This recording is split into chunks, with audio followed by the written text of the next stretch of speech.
আজি আপোনালোকৰ বাবে এগলেছ কেকৰ ৰেচিপি এটা লৈ আহিছোঁ। আশা কৰোঁ নিশ্চয় ভাল পাব আৰু ইমানেই খাবলৈ কোমল হয়, আপোনালোকে বনাই চালে গম পাব। বিৰাট কোমল হয়, কণী দিয়াৰ নিচিনা হয় আৰু খাবলৈ বিৰাটেই টেষ্ট হয়। স্বাগতম জনাইছোঁ হিমা হবিজ চেনেলৰ এটি নতুন ভিডিঅ'লৈ। গতিকে আহকচোন ৰেচিপিটো আৰম্ভ কৰোঁ। প্ৰথমতে এই কাপটোৰ বাবে মই লৈছোঁ আধা কাপ ৰিফাইন তেল আৰু 4/3 কাপটোৰ লৈছোঁ চেনি গুড়ি আৰু এইখিনি মই এডাল হুইস্কাৰ সহায়ত ভালদৰে মিক্স কৰি লৈছোঁ। 7-8 মিনিটমান সময় ভালদৰে ফেটিব যাতে চেনিখিনি মিক্স হৈ যায় তেলৰ সৈতে আৰু অলপ ক্ৰিমি টেক্সচাৰ এটা পোৱা যায়।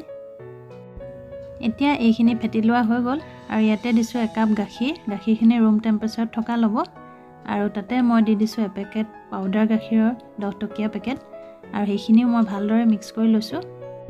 সামগ্ৰীবোৰ আচলতে ভালদৰে মিক্স হ'লেহে কেকটো খুব মিহি আৰু কোমল হয়।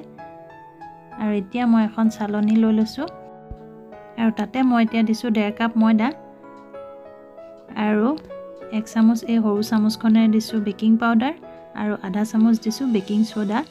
এইখিনি মই ভালদৰে চালি ল'ম। কণী নোখোৱাসকলে এই কেকটো খাই খুবেই ভাল পাব, খুবেই টেষ্ট হয়। পাউডাৰ গাখীৰটো অপশ্যনেল হয়, আপোনালোকে ইচ্ছা কৰিলে নিদিলেও হ'ব, কিন্তু টেষ্টটো বঢ়ায়। আৰু এইখিনি মই চালি লোৱা হৈ গ'ল। এতিয়া হুইস্কাৰডালেৰে মই লাহে লাহে ঘূৰাই ঘূৰাই মিক্স কৰি লৈছোঁ। এয়া দেখিছে খুব কোমল ক্ৰিমি টেক্সচাৰ এটা হৈছে। এতিয়া মই আকৌ আধা কাপ ময়দা দি দিছোঁ অলপ পনীয়া যেন লগাত। আৰু যিহেতু মই 1 পাউণ্ডৰ কেকৰ জোখাৰে বনাম সেয়েহে তাৰ মতে মই দি লৈছোঁ। আপোনালোকে একেবাৰে 1/2 কাপ দিব ময়দা। আৰু এতিয়া মই লৈছোঁ আধা কাপ গাখীৰ আৰু সেইখিনি মই অলপ অলপকৈ দি গৈছোঁ।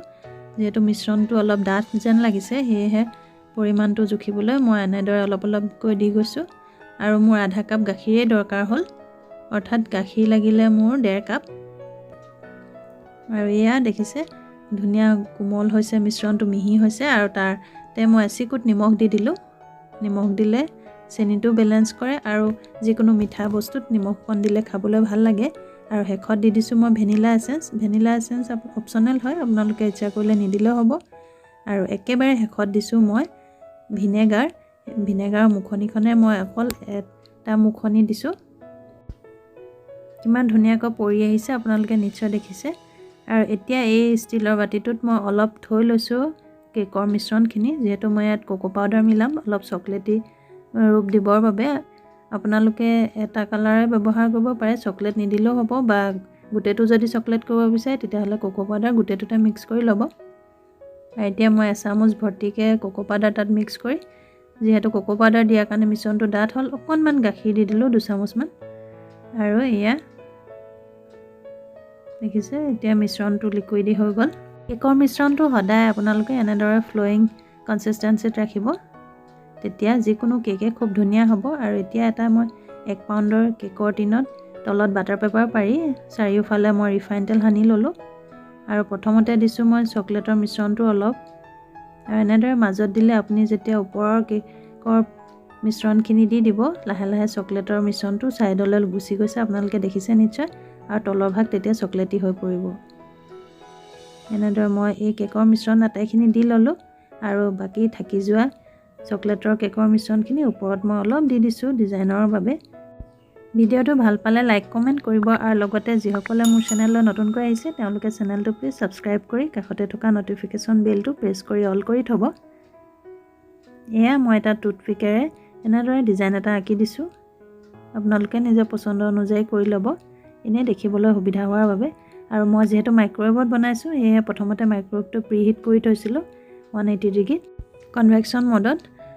আৰু এতিয়া মই কেক টিনটো ভৰাই দিলোঁ আৰু মই টাইমটো ছেট কৰি দিছোঁ। মই 40 মিনিটৰ বাবে দিছোঁ কেকটো। আৰু এয়া 40 মিনিটৰ পাছত মোৰ কেকটো ৰেডি হৈ গ'ল। অকণমান ওপৰৰ ফালে ফাটিছে, কিন্তু এনেদৰে টুথপিকডালে আপোনালোকে খুচি চাব, যদি ক্লিন হৈ ওলাই যায় গম পাব যে কেকটো ধুনীয়াকৈ সিজি গৈছে ভিতৰলৈকে। আৰু যদি অকণমান লাগি আহে পুনৰ দি দিব। আৰু এনেদৰে সদায় কেক ঠাণ্ডা কৰিবৰ বাবে বাতি এটাই ঢাকি দিব, তেতিয়া তাৰ মইশ্চাৰটো ভিতৰতে সোমাই কোমল হ'ব কেকটোৰ ওপৰৰ ভাগ, কেতিয়াও হাৰ্ড নহয়। আৰু এয়া মই কেকটো উলিয়ালোঁ ঠাণ্ডা হোৱাৰ পাছত। দেখিছে তলৰ ভাগ ধুনীয়াকৈ চকলেটি হৈছে আৰু ওপৰত এটা ডিজাইন হৈছে। বিৰাটেই সফট হয় আপোনালোকে নিজে ঘৰত ট্ৰাই কৰিলে গম পাব আৰু খাবলৈ বিৰাট সোৱাদ হয় কণী দিয়া নিচিনা হয় আপোনালোকে এবাৰ টেষ্ট কৰি চাবচোন নিশ্চয় ভাল পাব এয়া দেখিছে মই আপোনালোকক কাটি দেখুৱাইছো